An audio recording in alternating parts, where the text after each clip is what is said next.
Varicose veins కి సరైన చికిత్స కోసం సంప్రదించండి ఎవిస్ హాస్పిటల్. నమస్తే అమ్మా. నమస్తే అమ్మా. ముక్కోటి ఏకాదశి, వైకుంఠ ఏకాదశి, అసలు వీటికి పేర్లు ఎలా వచ్చాయి? మనం ఆ రోజు చేయవలసింది ఏమిటి?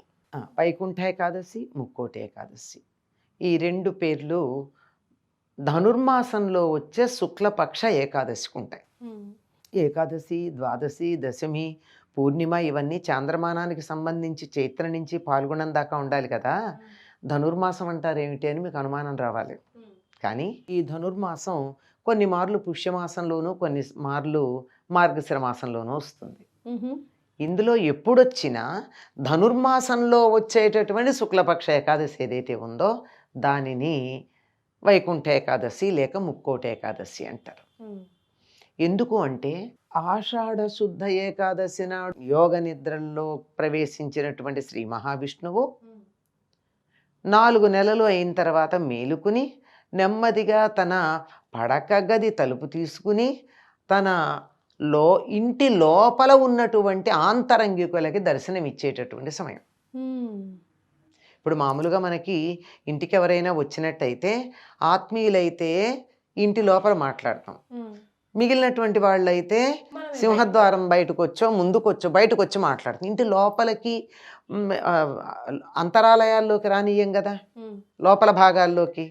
అలా లోపల భాగంలో దర్శనమిచ్చేటటువంటి సమయం ఈ ముక్కోటి ఏకాదశి.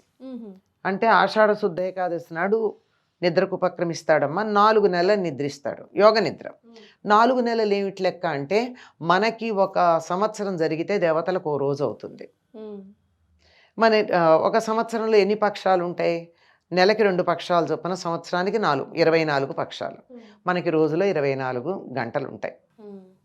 మన 24 గంటల్లో మనం విశ్రాంతి తీసుకునే సమయం 8 గంటలు. కనుక 8 గంటలు అంటే 8 పక్షాలంటే 4 నెలలు. కనుక 4 నెలలు ఆయన విశ్రాంతి తీసుకుంటాడు. విశ్రాంతి తీసుకున్నాక తలుపు తీసుకుని బయటకు వస్తాడు. ఇది ఎప్పుడు బ్రాహ్మీ ముహూర్తాన, తెల్లవారుజామున. ఎప్పుడు తెల్లవారుతుంది? ఉదయం 6 గంటలు అయ్యాక తెల్లవారుతుంది మనకి. భగవంతుడికి ఎప్పుడు తెల్లవారుతుంది? మకర రాశిలో సూర్యుడు ప్రవేశించినప్పుడు సూర్యోదయం అవుతుంది. అది ఉత్తరాయణ ప్రారంభం. అందుకే మకర సంక్రమణాన్ని ఏమంటాం? ఉత్తరాయణ పుణ్యకాలం అనేటటువంటి పదం వాడతాం. అక్కడి నుంచి 6 నెలలు ఉత్తరాయణం. ఆ తరువాత జూలైలో వచ్చేటటువంటిది దక్షిణాయనం. దక్షిణాయనం 6 నెలలు రాత్రి, ఉత్తరాయణం 6 నెలలు పగలు. పగలు అంటే సూర్యోదయానికన్నా ముందే లేస్తాం.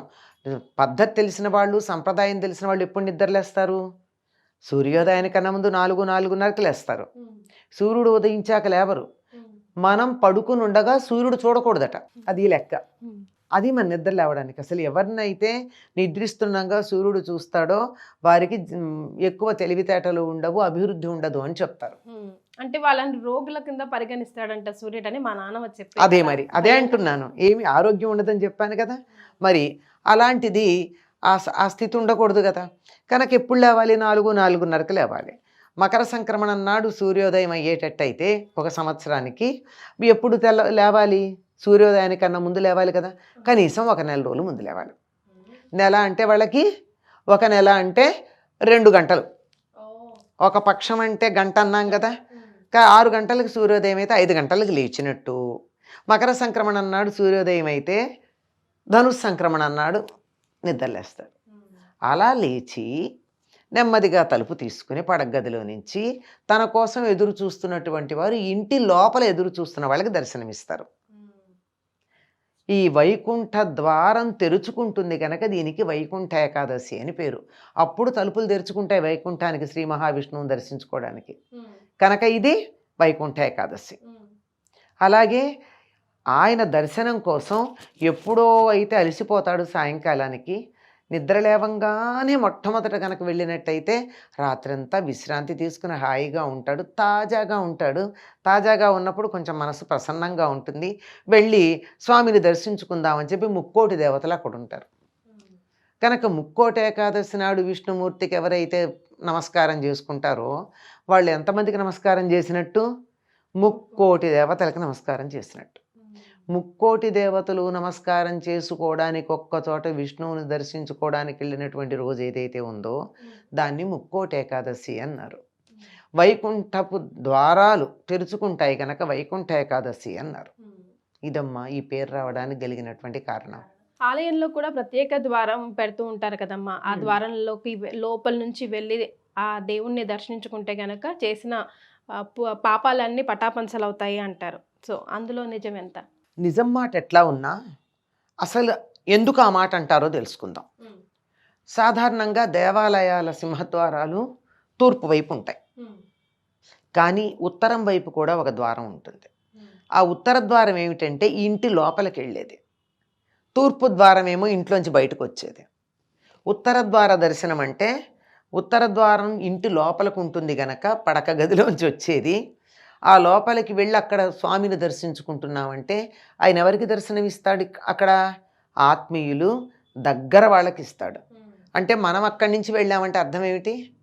మన స్వామికి ఆత్మీయులము అని మనని మనం ప్రకటించుకోవడం కోసం. ఆయన ఉత్తర ద్వారంలో నుంచి వచ్చాడు, తాజాగా నిద్ర లేచి చక్కగా విశ్రాంతి తీసుకుని ఎటువంటి అలసట లేకుండా ఫ్రెష్గా ఉన్నాడు.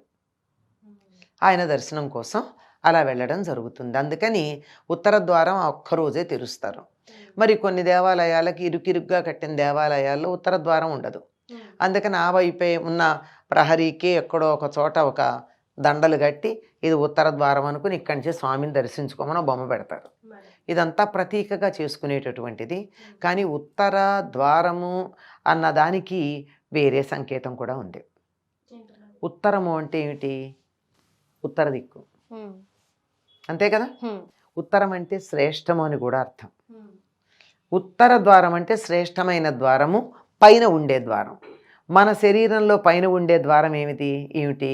అదే ఆ ద్వారం దగ్గర భగవంతుడు ఉంటాడు కనుక అక్కడికి వెళ్ళి దర్శనం చేసుకోమని. మూలాధారంలో ఉన్నటువంటి కుండలినీ శక్తి ఏదైతే ఉందో 3.5 చుట్టలు చుట్టుకుని ఉండేది, అది ఒక్కసారి ఇలా పైకి లేచి ఇలా నిరాఘాటంగా, ధనుర్మాసం గురించి ఏం చెప్పుకున్నాం? ధనుర్మాసంలో ఏదైనా వింటి నుండి ఎక్కువ పెట్టబడి వదిలినటువంటి బాణంలాగా సూటిగా వెళ్ళిపోతుందని మూలాధారంలో ఉన్నటువంటి శక్తి ఈ వెన్నుపాము ద్వారా సూటిగా బయటికి వెళ్ళి ఇక్కడ ఉత్తర ద్వారం దాకా వెళ్ళడం జరుగుతుంది. కనుక ఆనాడు చేసే సాధన మనని నేరుగా ఉత్తరం వైపుకి, మన శరీరంలో ఉత్తర దిక్కిది, అక్కడికి తీసుకెడుతుంది అని చెప్పడానికి ఉత్తర ద్వారం అన్నారు. అక్కడ ఉత్తర ద్వారం ఏమో కానీ ఇక్కడ ఉత్తర ద్వారం తెరుచుకునే ప్రయత్నం కనుక చేసినట్టయితే మనం ఆధ్యాత్మిక మార్గంలో ఉన్నత స్థానానికి వెళ్ళేటటువంటి అవకాశం ఉంది. అలాగే అమ్మ, ఏకాదశి కాబట్టి ఆ రోజు ఏకాదశి నియమాలు యాజ్ ఇట్ ఈస్గా ఫాలో అవ్వాలి, ఏమైనా ప్రత్యేక నియమాలు ఉంటాయా? ఏకాదశి నియమాలు ఎలాగూ ఉంటాయి.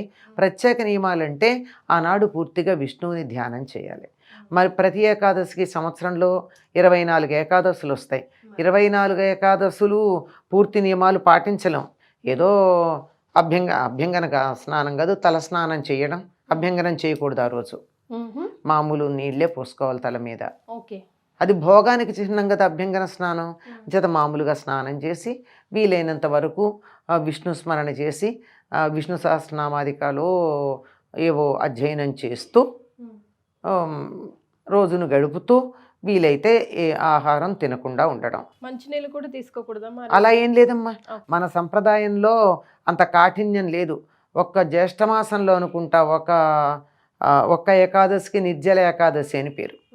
ఆ ఒక్క ఏకాదశి నాడే నీళ్లు కూడా తీసుకోకుండా ఉంటారు. మన దగ్గర అంతటి కఠినమైనటువంటి నియమాలు, నువ్వు ఇవి పాటించకపోతే నరకానికి వెళ్ళిపోతావని శాపాలు ఏమి ఉండవమ్మా.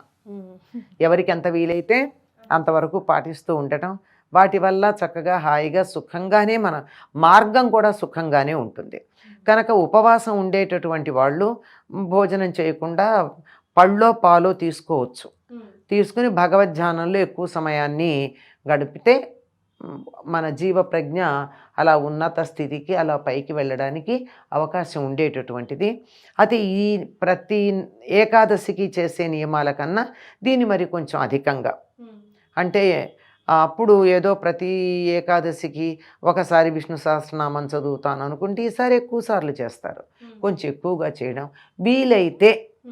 ఉద్యోగాలకు వెళ్ళిపోతుంటాం కదా. అదేమ్మా నేను అన్నది, వీలైతే అన్న పదం ఒకటి వాడాను, పుట్టమని ఇలా మీరు వీలైతే దేవాలయానికి వెళ్ళి ఉత్తర ద్వారం గుండా దర్శనం చేసుకోవడం. అలాగే ఏదైనా అధికంగా చేయాలనుకుంటే చేయడం, ఏది చేయాలనుకున్నా భగవద్ధ్యానానికి సంబంధించినవే చెయ్యాలి. అది కాస్త చేస్తే కూడా ఎక్కువ ప్రయోజనం ఉంటుంది అన్న ఉద్దేశంతో, అంటే ఏ సమయంలో మనం చేసే సాధన ఎక్కువ ఫలితం ఇస్తుంది అని తెలిసి ఋషులు మనకి చెప్పారు. ఈ సమయంలో చేసేది ఎక్కువ ఫలితాన్ని ఇస్తుంది అని. కొంతమంది మేము ఉపవాసం ఉండలేమండి, మందులు వేసుకుంటాం, పొట్టలో ఏదో ఒకటి లేకపోతే ఆ మందులకి వికారం వస్తుంది అంటారు.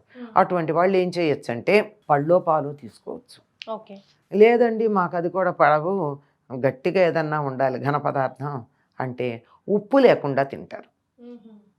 ఏదైనా సరే తీపి పదార్థంగా చేసుకుని వండినది ఏది తినకూడదు. వండింది కూడా తినకుండా ఉండడం మంచిది. లేదా అలాంటిది ఏమన్నా తినకపోతే ఉండలేను అంటే ఆ వండేటటువంటిది ఏదో వితౌట్ సాల్ట్, ఉప్పు లేకుండా. ఉప్పు లేకుండా ఉండేది. ఎక్కువ మంది తేలిగ్గా ఉంటుందని సత్యనామూర్తి ప్రసాదం లాగా చేస్తారు కదమ్మా హల్వా, ఆ హల్వా చేసేసుకుంటారు. అందులో ఉప్పు ఉండాల్సిన పని లేదు కనుక. అది లేదంటే అంత తీపి కూడా తినడానికి వీలైన పరిస్థితులు ఉంటాయి కొంతమందికి. అప్పుడు హాయిగా రవ్వనే ఉడకబెట్టుకుని తింటారు, అందులో ఏ రకమైన ఉప్పు కారాలు వేసుకోకుండా. చాలా సంతోషం అమ్మా, ధన్యవాదాలు. మంచిదమ్మా.